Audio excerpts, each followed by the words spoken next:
like to call the Policy, Resolution, and Legislative Committee of the Whole to order.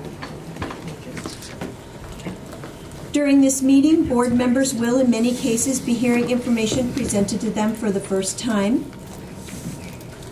Their responses will, in many cases, be extemporaneous and should not be considered either their final opinion on a matter, nor should any opinion expressed by an individual board member during any meeting be considered the opinion of the board as a whole, unless it is presented by the presiding officer as such. I seek approval of the minutes from February 11th, 2019. So moved. Second. All those in favor signify by saying aye. Aye. Opposed? Abstentions? Motion carries. Next item on the agenda is the legislative update.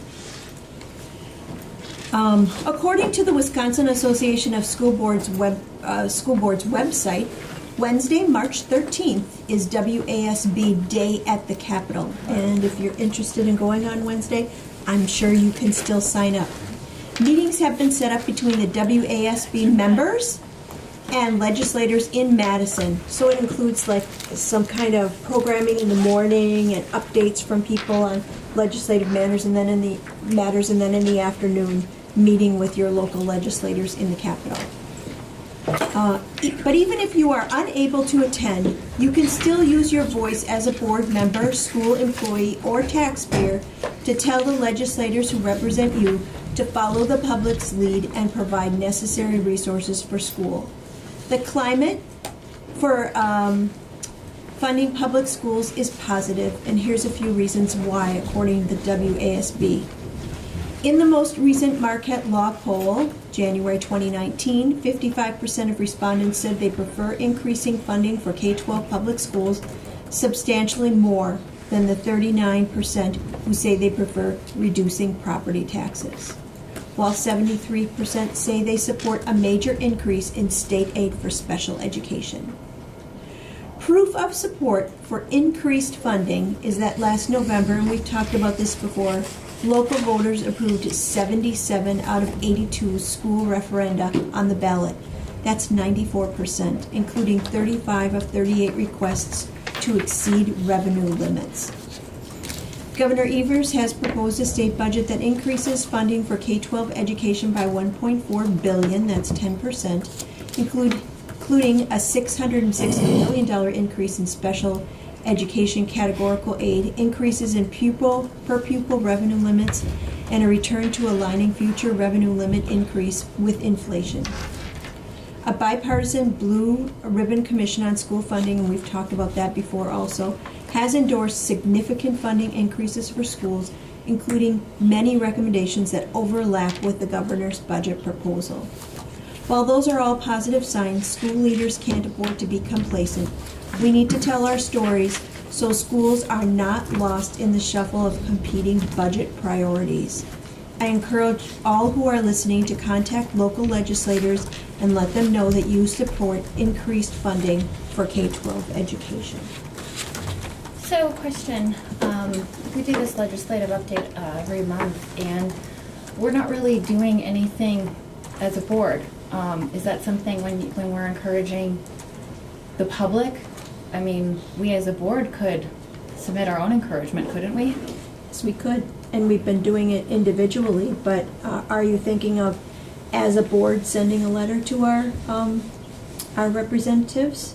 I mean, drafting a letter saying that we support increases? If there's something we unanimously agreed upon, it seems like it might be more effective, and I think that would be an ideal legislative update, too. So, I haven't asked for people's opinions on whether they would like to do that, but would you like to see me draft a letter to our local legislators laying out these priorities that I've set in the legislative update this month? I don't think it's just me. I think that individuals in the community would like to see us have more of a voice. I do know that our administration does meet with our legislators locally, Bob, how often is that meeting that you have with local legislators? Is it I quarterly? host one here annually. It was just since the last PRL, as a matter of fact, and since then, Dr. Hiltz and I had another one-on-one meeting with a legislator. I meet with them one-off here and there from time to time throughout the year, half a dozen or so various meetings. Dr. Hiltz meets periodically on Fridays. 6 at times a CISA. year at CISA with the legislators who attend. Yeah. I serve on the School Administrators Alliance R&D committee, where we develop the legislative agenda for the whole state of Wisconsin for all administrative groups. So we do get opportunities, and we take them as often as we can, to be honest with you. And, oh, I'm sorry, I was going to follow up on that, though. I know legislators, it's our job, of course, to support, public schools. Of course, we're hired, but you being elected, it's just a different voice. Right. It just carries a different weight. Yeah, Lance, when was the last time we did that? And we did a resolution? Yeah. It was back on the vouchers. We sent one about how we wanted transparency on the tax bill. Was it a year ago? Yes, around this time, we did a resolution. And we all came in and signed it. Yes, we did. Yeah. So that's one of the ways that we have done it in the past.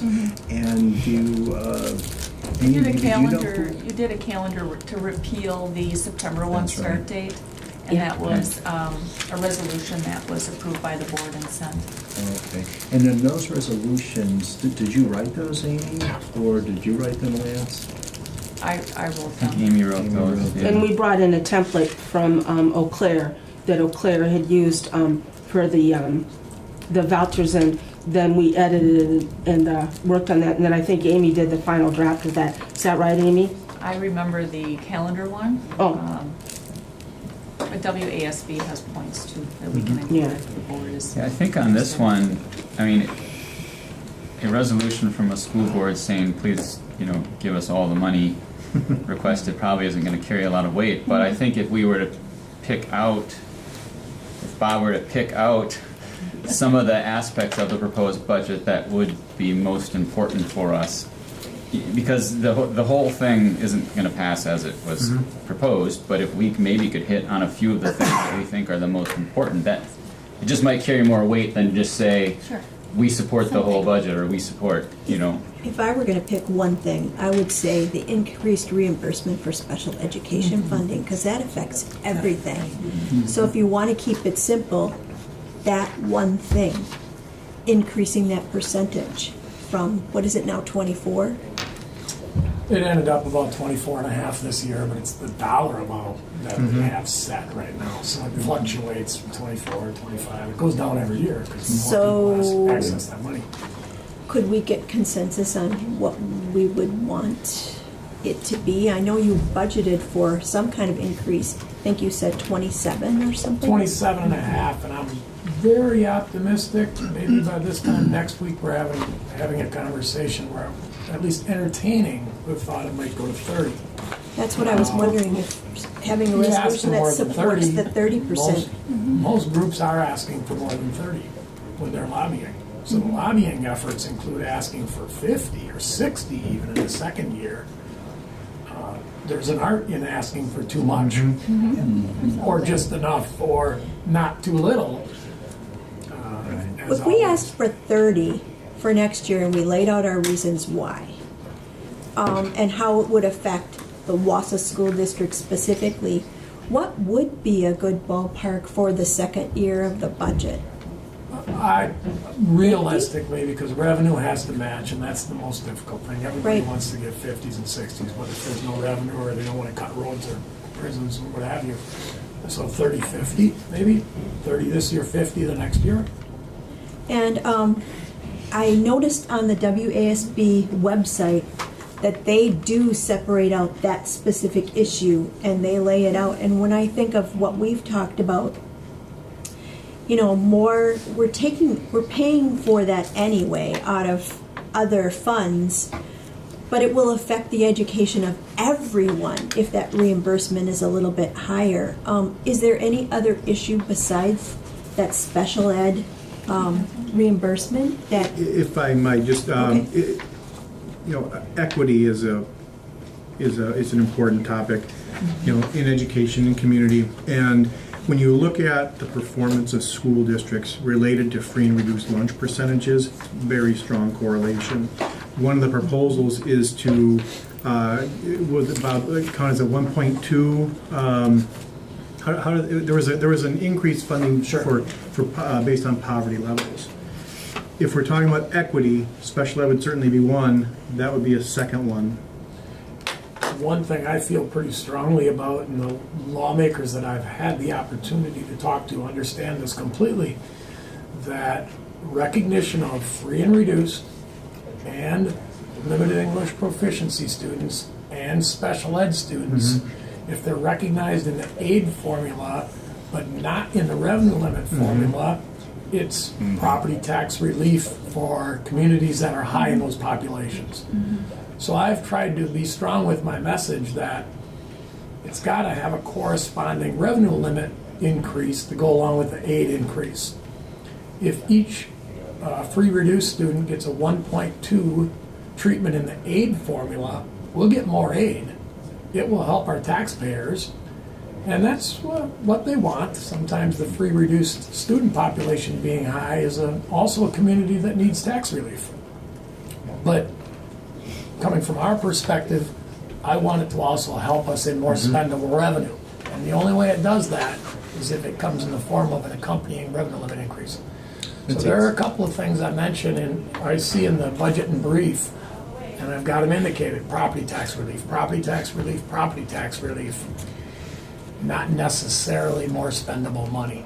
So I think the message we could craft together that I've been sending is it's got to come with more spendable revenue. And is it important that if everybody sees that draft, do we physically have to sign it, or can we just reply saying, looks good to me, and then have Jeff sign it as We've done it president of our either, board? we've done it both ways. Okay. We've had board members come in, and we've also had it where the board says, this is what we want to do, craft it, send it.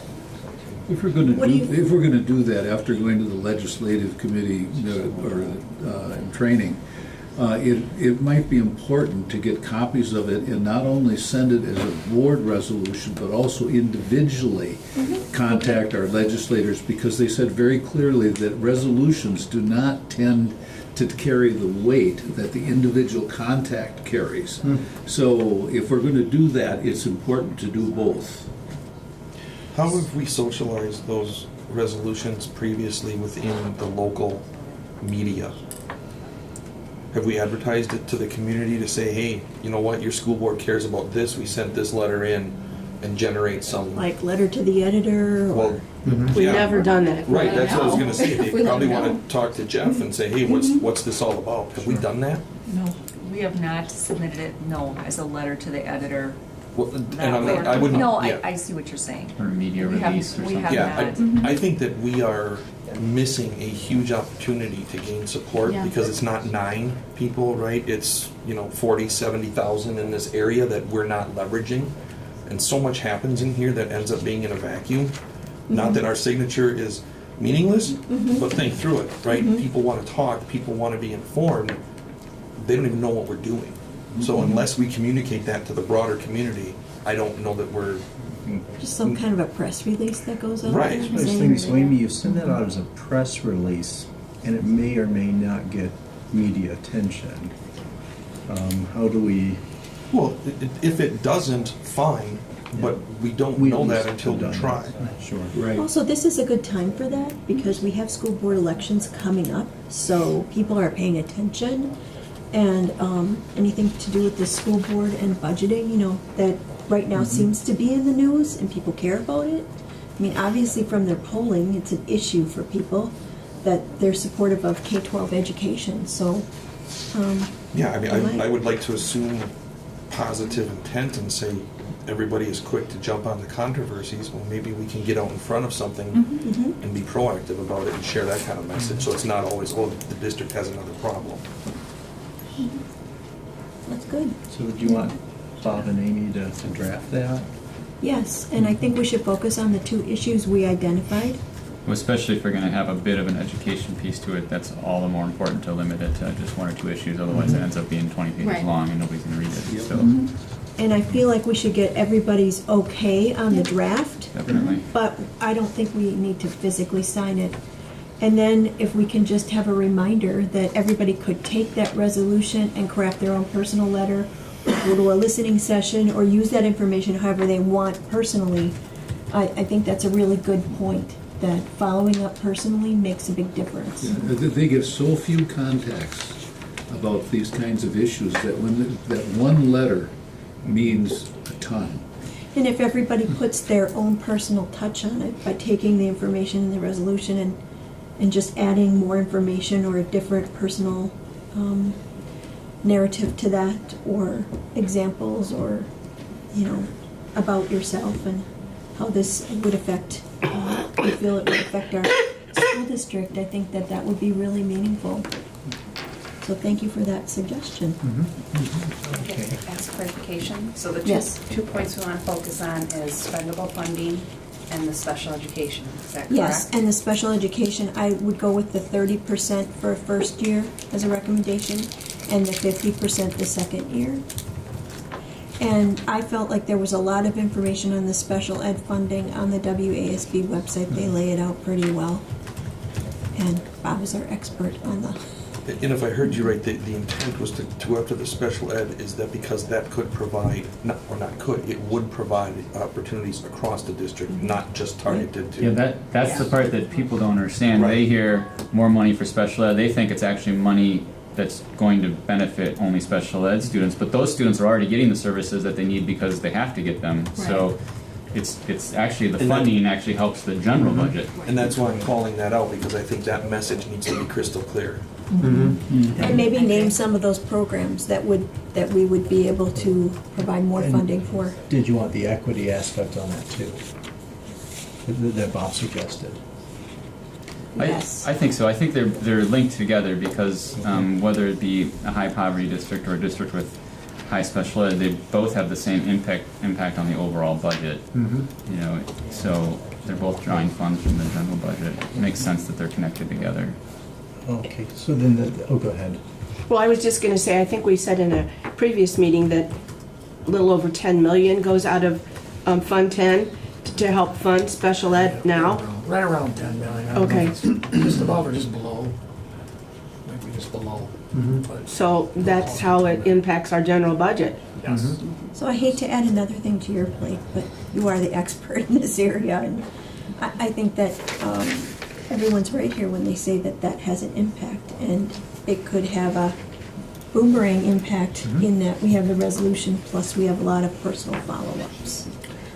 So we have an issue with the timing then.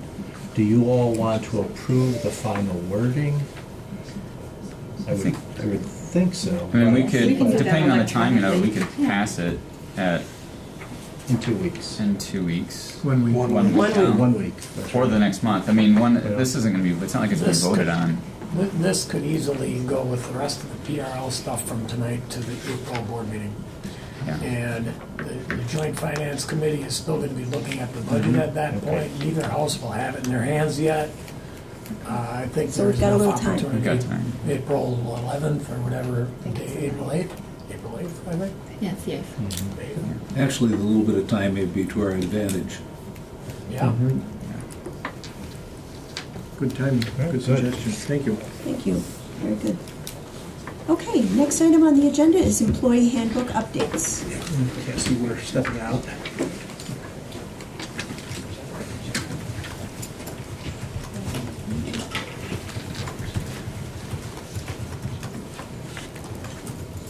Okay, apparently you've received my memo, and what we're recommending would be an increase to our liquidated damages for a couple of reasons. Number one, we're significantly lower than most of the other districts in a 50-mile radius. We did a survey and we were quite surprised that we haven't changed our liquidated damages in quite some time.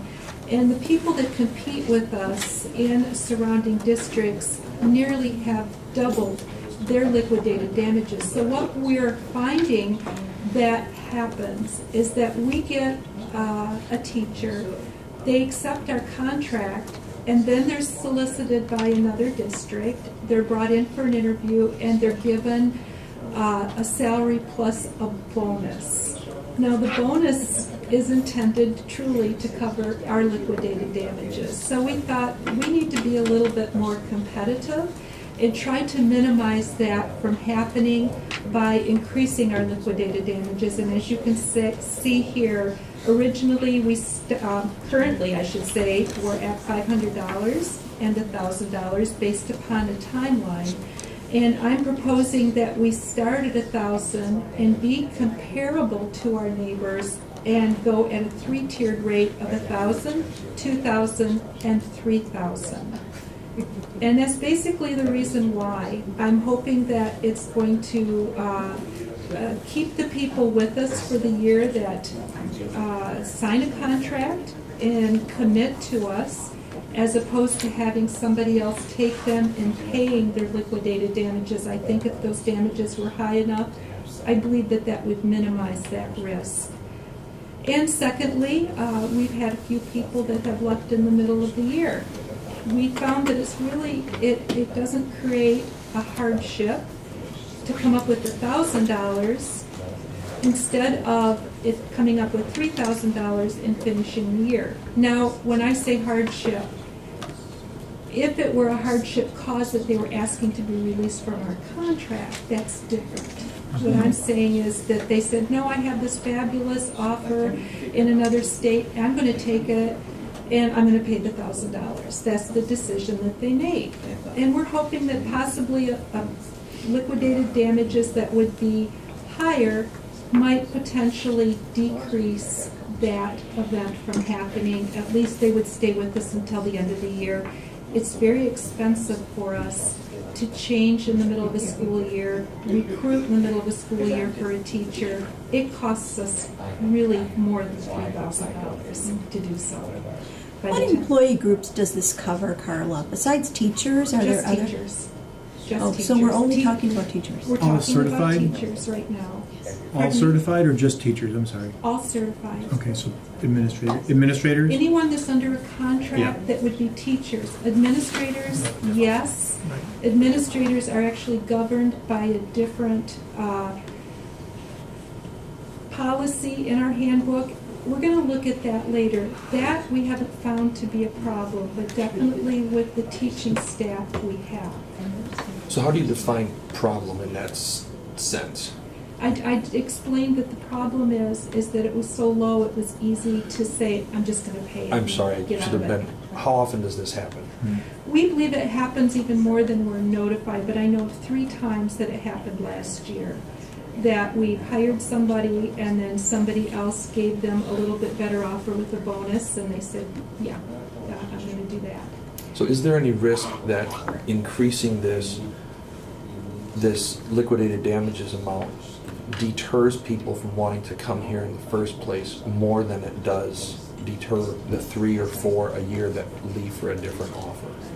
I don't believe so, particularly since we're compatible now if we do raise it with the surrounding school districts who charge basically the same thing. We're behind the times as far as what we charge. We're very generous in the fact that we don't charge as much that I'm proposing that we charge.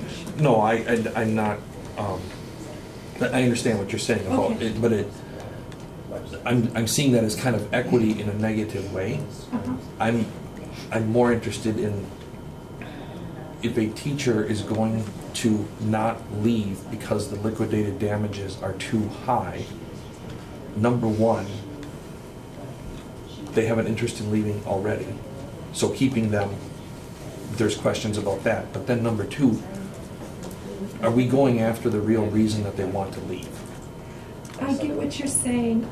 The bigger problem isn't the teacher in the middle of the school year as much as it is the new candidate that we've hired and processed, done everything we need to, and it's almost time for school to start and we take another job. That's really what we're trying So to we're do. getting, We can target that situation. Exactly. we're getting outbid on new candidates. So these aren't experienced, I don't want to say not experienced, but they're mostly fresh out of school getting their first jobs. Not necessarily. they might be a candidate that's in a hard-to-fill position that could be a seasoned candidate. Sure, okay. Yeah, not necessarily. I think it's overall, and what we simply want to do is protect our own interests. And I think that as long as, we're not saying that we're exceeding what anybody else is doing, we're trying to align what other people are doing to possibly minimize that from So aren't we happening. aligned on starting salaries though? We're pretty high. Yeah, we are. We're So then competitive. keep in mind, a school doesn't have to offer just a starting salary. They can offer any salary they want. Right. They can put anybody where they want on a salary schedule.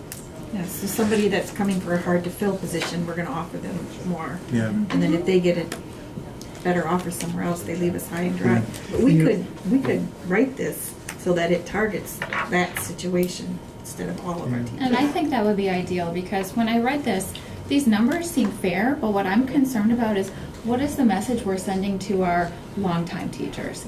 All of a sudden, the employee handbook gets changed, these numbers go up, and it kind of feels like when we're talking about teacher morale, this probably isn't going to help.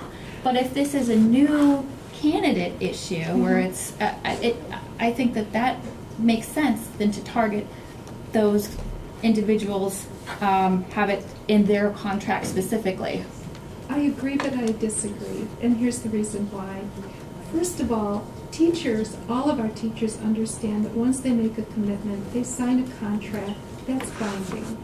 If there's a hardship that comes up, and we look at that, and we determine if it truly is a hardship, we're not going to assess liquidated damages. It's only when it's not a hardship that it's something that somebody just decides that they want to do in the middle of the school year. What we're doing to increase liquid damages for them would be to cover our expenses of having in the middle of the school year, look for another teacher when typically they're probably not available or as available as they were before.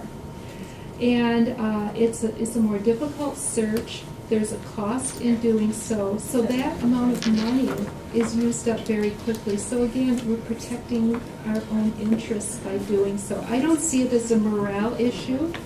Yes, I was going to just respond. Pat had asked a question. I'm sorry, I didn't want to cut you off, but That's you had okay. asked a question earlier, Pat. If we have these kinds of liquidated damages, does it kind of basically interfere with our hiring process? Does it deter someone?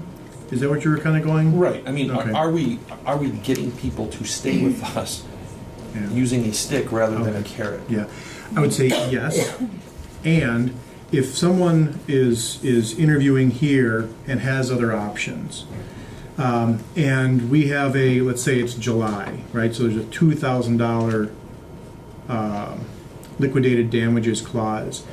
Frankly, I would rather have them say no to us than for us to hire them and then continue through the process. So I think if that's a deterrent, I'm okay with it. They're just really hedging their bets, and we're asking them to commit a little bit more than we were previously. And again, that would be in a new teacher contract. So when you're talking about 3 issues Yeah. over the course of a year and 700 plus teachers,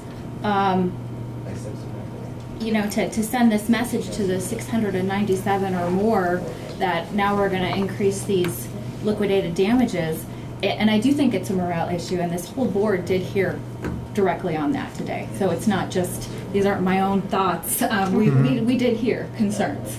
Yeah. I would say 2 things. Number one, the teacher contracts are 1-year contracts, so it affects everybody at the beginning of every year.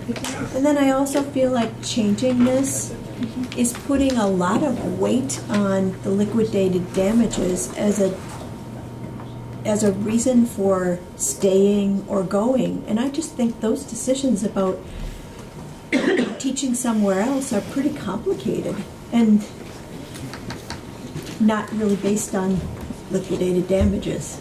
See, this one is tough because if the other districts are doing the same thing, right, and we're low at 500 to 1,000, and we say, okay, we're gonna go to 1,000, 2,000, 3,000, do they just, in those few cases a year, do they just adjust their bonus and still pay it off? We don't know that, except that I see no reason why we wouldn't match what I call our competitors, because they are when you're competing over the same thing.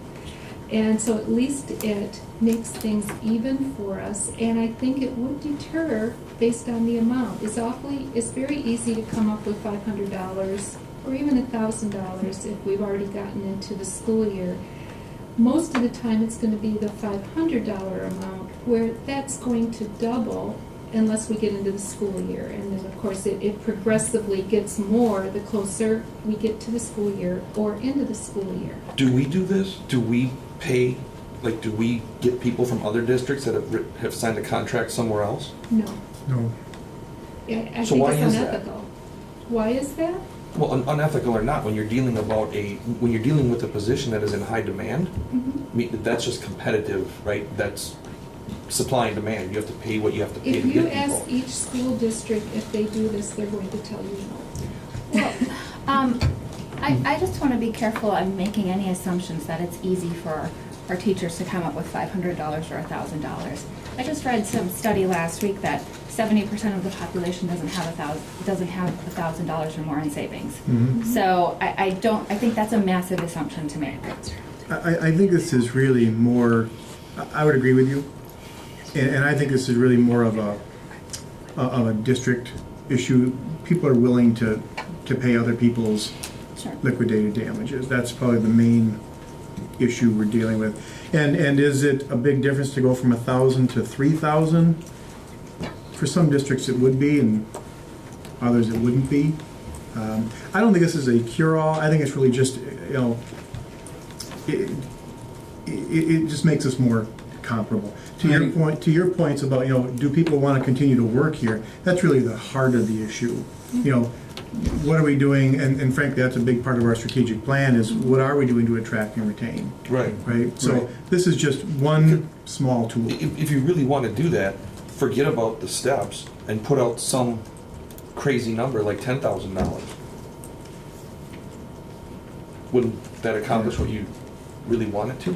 Well, the problem with liquidated damages is that they're actually invalid provisions if they're viewed as a penalty. Right. So if you frame it in terms of having to cover your costs, but then when it gets to be excessive numbers, that could be 25% of the yearly income, that would probably be deemed invalid by the courts. But you can spin up $5,000 to recruit someone, recruit a class, hire, all that stuff. That doesn't take much. So why have the steps then? If our goal is to just get people. The logic is to cover our expenses if we have to rehire, and that's the intent. It's not to hurt anybody, but it is to try to recapture the costs, that additional costs of hiring, and we know that it's much more than what our current liquidated damages provide, and hopefully it'll be a deterrent for other districts to be paying bonuses that large. As we're talking about this, the problem, I'm concerned that the rationale we're putting here is that we want to be comparable to other districts. But what I'm hearing us say is that there's a direct cost that we have when somebody doesn't fulfill their contract. To me, that's a much better rationale to be stated than trying to be comparable with somebody else. So I have a concern about the wording there. I also have a concern that you've said a number of times that if there's good reason and just cause that for the person to leave, that it's not stated here. So if we did those two things and modify those, then I would be much more in favor of this. Because if there is a direct cost, why shouldn't we pass it on? No, I agree. And if that direct cost is 3 times as much after August 1st versus before June 30th, Yes. that's defendable? Yes, it is. Okay. They go through a lot of training up until school starts. There's a lot of things that happen that we invest into these employees. So I believe it is a defendable statement to make. The other thing, if you recall, I had told you that I had participated in a survey This knowledge is available and it's viewable by any district. They can either look at our handbook online and see it, and now the information is available to them as far as where we're at with our liquid damages on the survey. So again, it could be used possibly in a negative way against us because we are so low in what we assess. Can you Just tell, looking at it from that perspective. can you tell me again how many times this has happened this year? Well, I know for a fact Heard you that say it's 3. happened 3 times. In 3 times, especially in a hard-to-fill position, to us is significant. And how many teachers do we hire each year? Oh, gosh, last year, 65 to 70. Okay. But That's we're what I was hoping thinking. that it will either minimize, and then we've had a few in the middle of the year that have left as well. Not because of anything, they love the job. Actually, we've had people that have left and come back. After they paid liquidated damages, they went into a different job that they wanted to try, found that they didn't like it, and asked to come back. And we were able, at that time, we had a position open, so we hired them back. So I hope that answers your question. And Carl, may I interrupt? Sorry. About your number of 3, does that count? That was 1 year. Okay, but I'm thinking about, from before June 30th, if they resign after they sign the contract and effective honor before June 30th, those 3 didn't follow in all 3 of those categories, right? No, I would say it was a cross between 2. One happened just before school started, and the other 2 would have been sometime in August. I think I'm remembering the one that resigned the day before school started, and I think that they have to be responsible for what they're doing to us as a district, and it also bothers me the ones that resigned during the year, and when you write in our minutes they're being assessed liquidated damages, then I know they didn't have a good reason. They've got another opportunity. But then on the other hand, I hear what Pat's saying. Do you want a disgruntled employee in front of students? They're now mad that if they resign and they have, the $3,000 fee. I guess that's too bad. I hope they would remain professional. But it does not help our students when they leave us. And so if this is to recoup what it's going to cost us, whether in a long-term sub, that we're going to have to offer some incentives to come and finish out the year, then I think it needs to be presented that way. But I'm okay with these numbers. I don't like it, but for the reasons that Lee mentioned, what you just said, I can get behind it. I do, however, would ask that we really rethink our policy of doing the same practice as unethical. I don't believe that's unethical at all. I think you're in a hyper-competitive situation, and as long as everything is above board, it's not like you're talking about hush money, right? I mean, you're just simply offering, saying, hey, we'll make you whole on this. We think you're a great candidate. Come work for us. I don't know how that's unethical. Well, hopefully when you're offering those people those contracts, you say, we're going to hold you to this because we hope you're a person of commitment and we want you in our district. If you do not feel that you can totally commit to us, then don't sign the contract and just keep me on your waiting list. But I think it needs to be presented that way, that if they're not 100% sure or they're still going to be holding out, then please don't sign our contract. We've had that discussion even with the few candidates now that we have that have accepted our offer. We do have that conversation with them. Make sure you're sure. Okay. If you're sure, here's an offer, a conditional offer, and we go through the process. But if they're not sure, if they're holding out for another offer, then this isn't the time. Right. Good. Thank you. My concern is about equity with our administrators. We've had a superintendent leave mid-year, and that search is really expensive, and the people that apply you have a very limited pool. But I think the mid-year. administrative thing is coming later. Yes, but I So just I don't want wanna us get to be into that. Yes, thinking exactly. that we have to address that if we're gonna address this. I think It's very And the same similar dollars to- amounts. And It's very soon, similar if to we're a gonna do teacher, this though, now, for the I same think we need to reasons. address the administrators It's a percent. and say the board wants, is going to insist on that, because otherwise it's not going to look. 4%? What was that, Bob? I can't speak for the other administrators here, but my contract, if I were to break it, carries a 4% penalty On the administrative for an side. administrator. So That's That's low. pretty low. Triple that.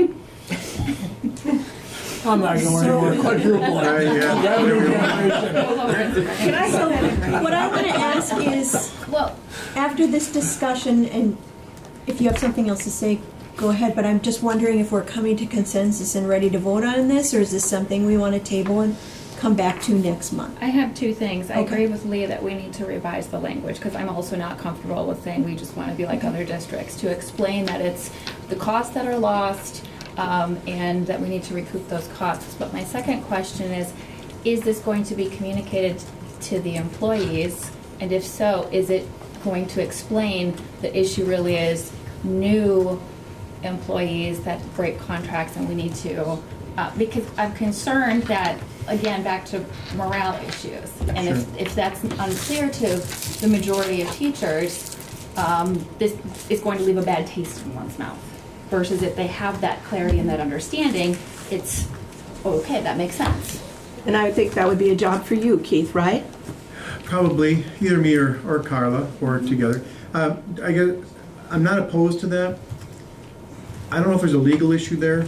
Okay. You know, if every teacher starts a new contract each year, which they do, how do we differentiate someone who has not worked for us before versus someone who has? I mean, certainly we can, but legally, I don't know if we can.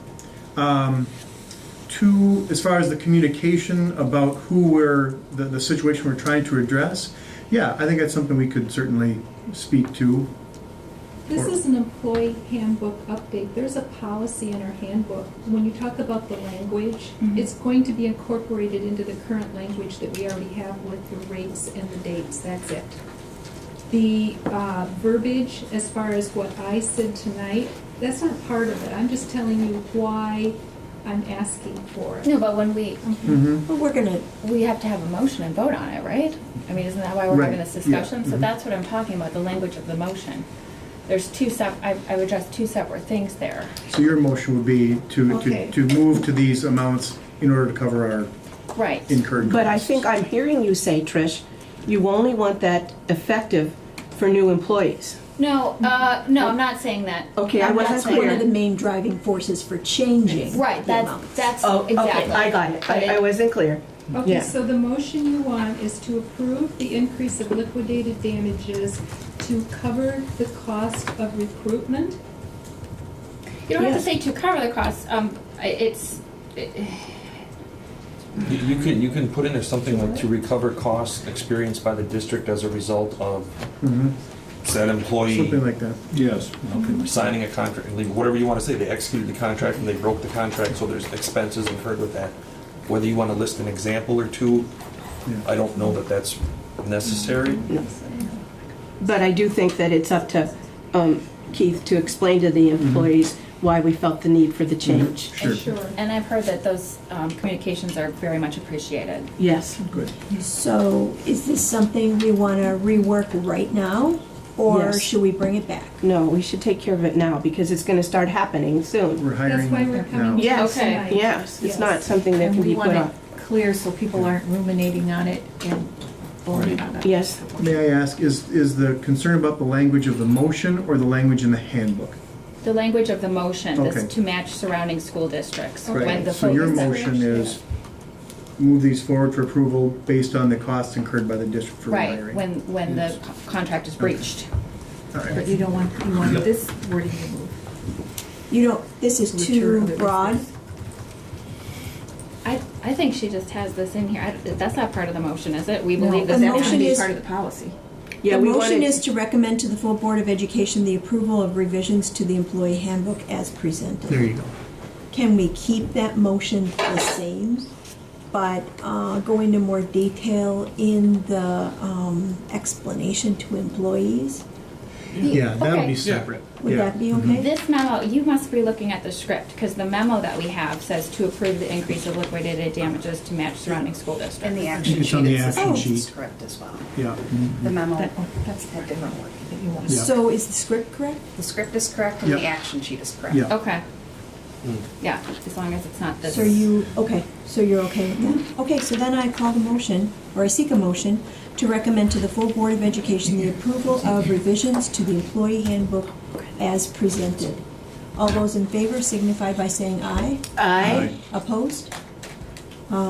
Abstentions would be Jeff and Lance. Motion carries. I'm sorry, who was the first and second? We never got, so moved. Oh, I'm sorry. She skipped that step. You know what, I'm glad you did, because when we say as presented, that still is in here presented to us this way. So that still is problematic.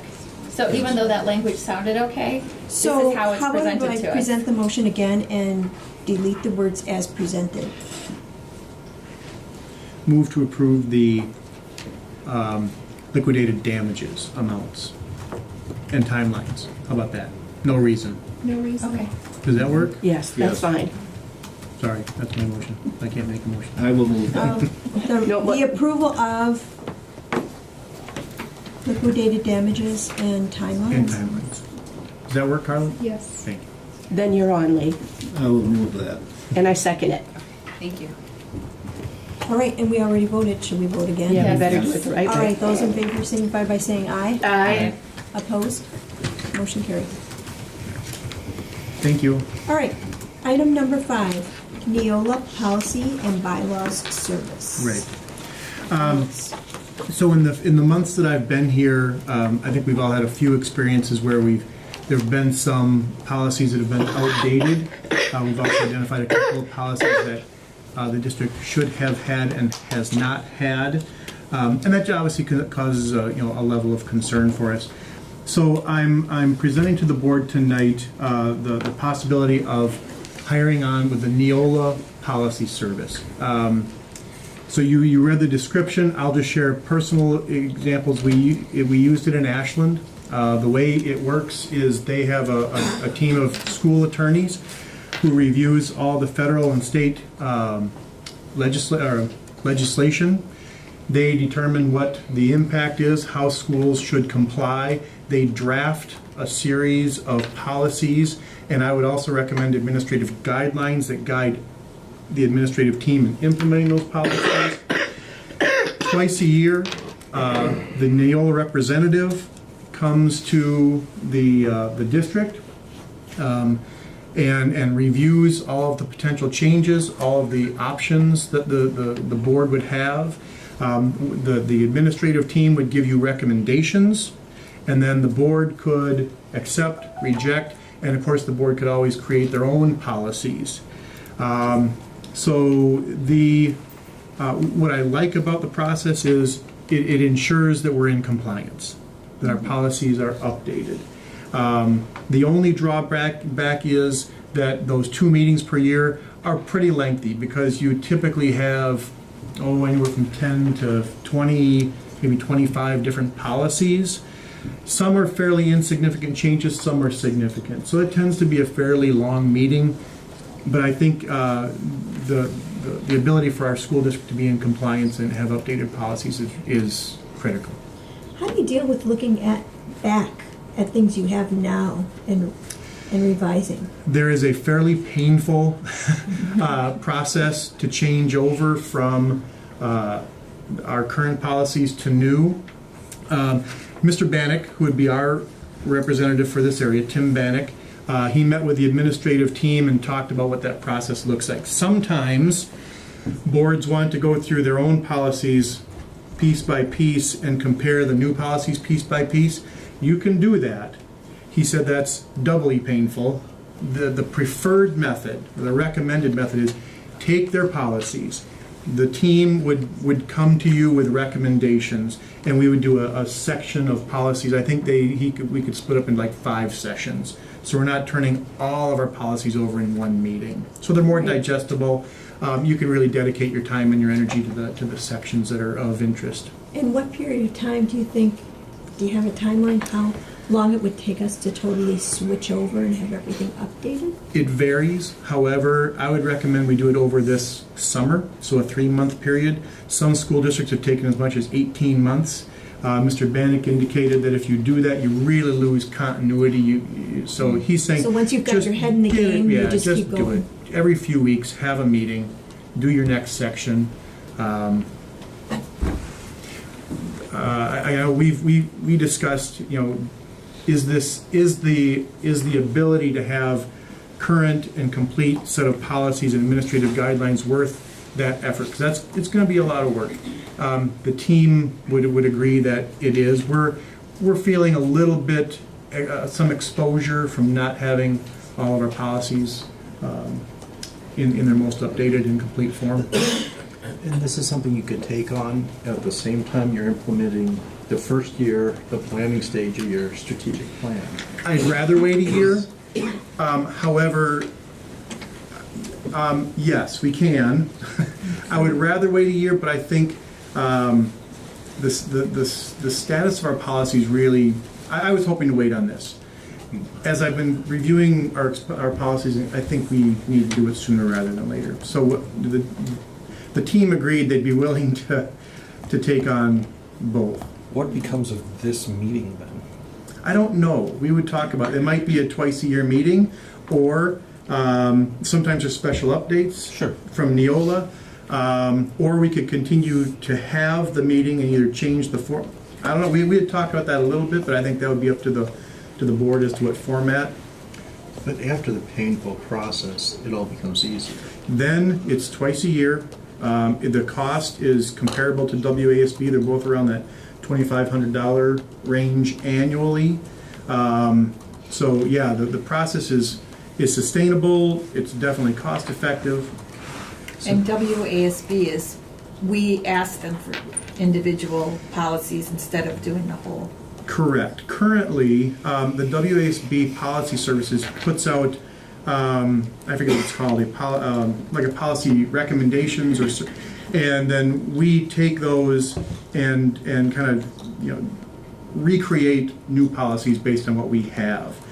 It's not complete, and really it falls on this team to really be aware of what's happening in the legislature and at the federal level, and frankly, we just don't have those connections. So essentially, the P and PRL becomes a semi-annual process. Correct. And the R and the L, we fold them into A a committee regular meeting. board meeting, or once a month then? I mean, this could be a very big change Right. in the way we operate. Right. And I would offer you, if you wanted to meet with Mr. Bannock, like I say, he came and met with us on a very snowy day, but he came over. So if you'd want to hear from him, he would be our representative. So you'd be working with him twice a year. Or certainly what I tell you is what he's going to tell you, but he would just be your Neola rep. As much time as we spend on policy revisions, it's hard it's hard for me to get my head around just doing it twice a year and being done, and having it become that easy. It's not easy. Well, I mean, you are still dealing with the same issues. It's just now you have a system, a framework, where you get 20 policies at a time, and you have specific recommendations that tells you, you really should accept this, or you have options based on the school district's philosophy. So, but there are still some of those same, questions that we struggle with. It's just twice a year. And in Ashland, it started off as about a 4-hour meeting. By the time I left, it was about a 90-minute. We but we've been doing it for many, many years. So, but it does get more efficient and more complete.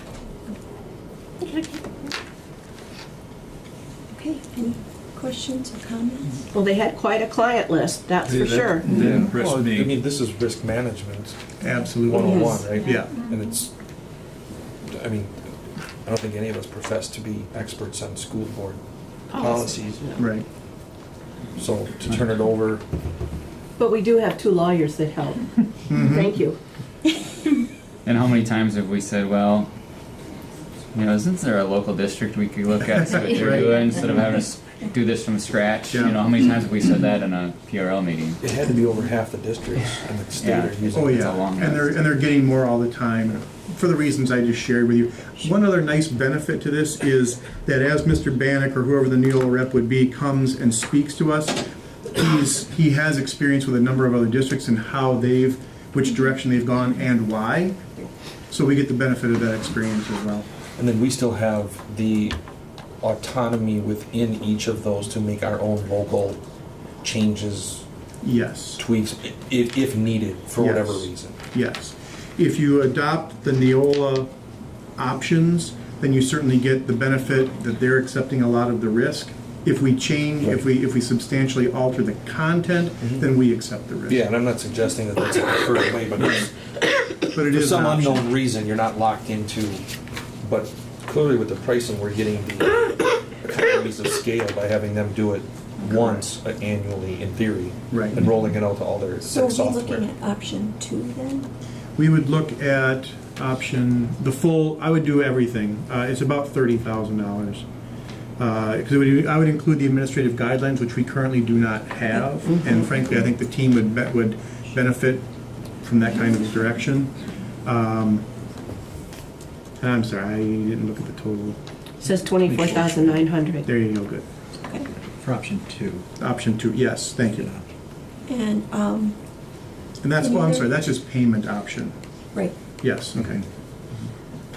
any other comments or questions? Then I would seek a motion to recommend to the full Board of Education the approval of implementing Neola policy and bylaws services. So moved. Second? All those in favor signify by saying aye. Aye. Opposed? Abstentions? Motion carries. Thank you. Seek a motion to adjourn. So moved. Second. All those in favor signify by saying aye. Aye. Opposed? Abstentions? Motion Yeah. passes.